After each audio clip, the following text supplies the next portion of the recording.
When you become a new mom, it can already feel overwhelming learning how to take care of your new little baby and then figuring out when and where you have time and energy to take care of yourself as well can just be a lot. And when I had my son, I found that a lot of things just kept getting put on the back burner when it came to taking care of myself. And that will leave you feeling depleted and undernourished very, very quickly. So that's why today I wanted to share with you some simple, easy ways that I've been taking better care of myself as a mom. If this is your first time here, hey, I'm Amber. I make Kinda Crunchy motherhood and lifestyle videos. If you like that sort of content, please hit that little subscribe button down below. I'd love to have you here. The things I've been doing to take better care of myself are simple, they're practical, and I've really just been honing in and focusing on getting my basic needs met, because that's really the foundation to your overall wellness and to feeling good. And it's great when you see a video or an article that's like 30 ways to take better care of yourself as a mom, but when you're over here like, I am forgetting to just feed myself, 30 things is not necessarily practical, and like you're probably not going to remember all the 30 things. So I wanted to keep this simple, and I wanted to make sure that all of these things were things that like you could do right now today. The first thing is to keep a big water bottle or like a big glass of water out in the area that you frequent the most all the time. When I was pregnant, I actually bought this like really big plastic water bottle with like a straw, and I used it a lot. But once I had my son, honestly, I found that the extra step of like washing the straw and the mouthpiece and the fact that I couldn't put this thing in the dishwasher because it's plastic was just too much to make me want to use it. There were many days in the first like 6-ish months of my son's life where, I'm not kidding you, I had like a small 8-ounce glass of water or less than that for the whole day, because I would literally just forget to drink water. Or if I had like a small or normal size cup, I would drink it and then put it on the counter, and I would just forget to constantly be refilling it. So I use like a quart-sized mason jar, and I keep it on our kitchen counter because the living room kitchen area is where I'm at most of the time. I fill it up first thing in the morning, and I just sip on it throughout the day. Because it's right there and because it's full of water, it's so easy for me to just pop over there, take a sip, come back to the living room, play with Kai, go back over, take another sip just throughout the day. And I only find myself needing to refill it like once, maybe twice a day. It's very easy to obviously just like clean by hand because it's just one glass jar, or I can pop it in the dishwasher. And like I said, we have multiple other ones, so put it in the dishwasher, clean it, and pull another one out the next morning. The second thing is to get some healthy whole food snacks that you can either make ahead of time so that they're ready to go, or that you can leave out on the counter and just go over and munch on as needed. Being a mom is so much work, so I feel like 3 meals a day is not enough. Like, you need those little in-between snacks, and especially if you're breastfeeding. And I have been trying for like the past 3 years to cut out as many processed foods as possible. Snack bars have kind of been the last area to go, because for some reason it just felt overwhelming to me to like get all these different snacks on hand. Like, I felt like I needed to make the little snack balls, and then those go bad after like 4 or 5 days or something. And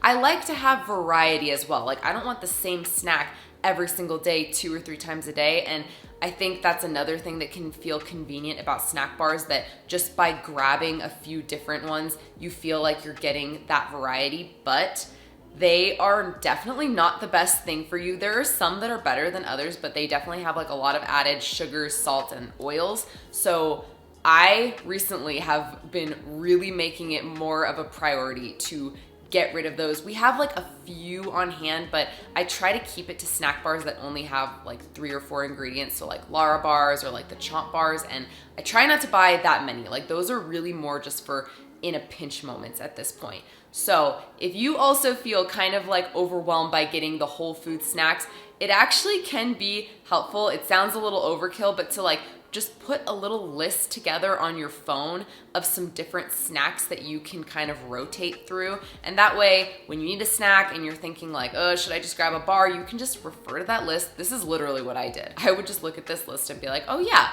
all of these are really easy to grab. They're not gonna take that much time to prepare, or I can make them the night before and put them in a little Tupperware and they're good to go. And Some of my favorite snacks right now are like dates with a little bit of good quality butter and some flaky salt, cucumbers or sliced tomatoes with hummus and tzatziki is really good.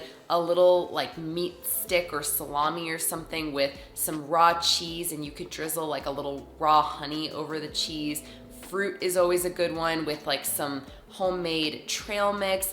Those are all really good options. I really try to make sure that with every snack that I have to include like a healthy fat and or a protein. So staying in the food realm, the next thing is to try not to skip meals. Lunch was always the one that I would end up skipping or forgetting to eat. Breakfast was always easy and dinner was easy because Alex was here, but lunch, I would just either feel like I didn't have time to make it, or I was helping Kai eat and I was cleaning everything up, and so I just would put him down for his nap and then be like, oh, well, now I don't want to make a lot of noise, so I'm just not going to eat lunch. And then 3-4 o'clock would roll around and I'd be starving, but then at that point it's almost dinner, so it was like, well, I'm not going to eat now and then have dinner in an hour. So it became a habit where I just didn't have lunch most days, and that is not good. And then I even didn't feel hungry for lunch after a while, which I think is even worse. Like that means that your body is kind of like expecting to just not eat at that time. So this isn't so much of an issue now because Kai's almost a year and a half. So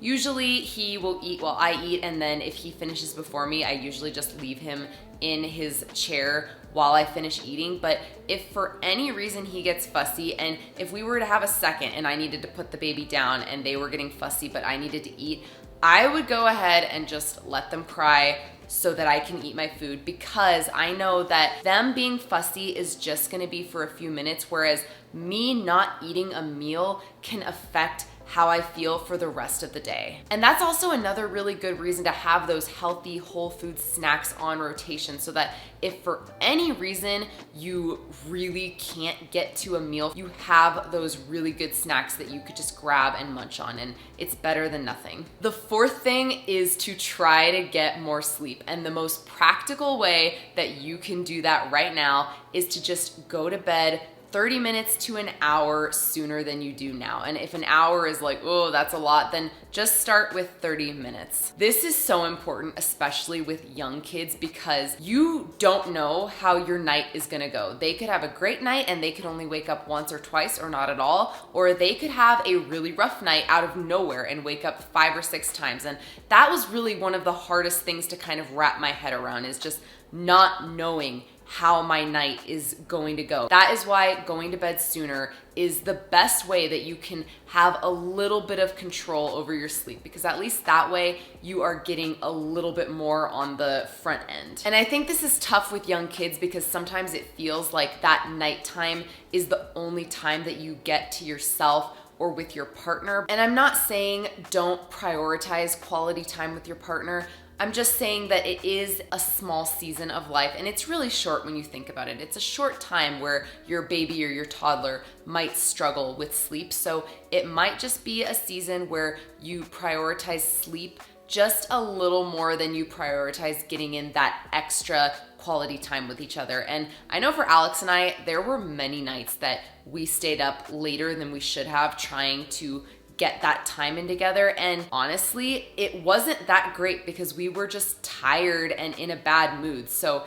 it would have been a better use of our time to just go to bed early anyway. What Alex and I do now actually works really good is we go to bed between 9 and 9:30 most days, and then Friday and Saturday is kind of like our late night where we go to bed more like between 10 and 10:30 maybe. And that way we are still setting ourselves up to get a little bit more sleep if we are in for a rough night at any point, and we're still getting a little bit of extra quality time together at least a couple times a week.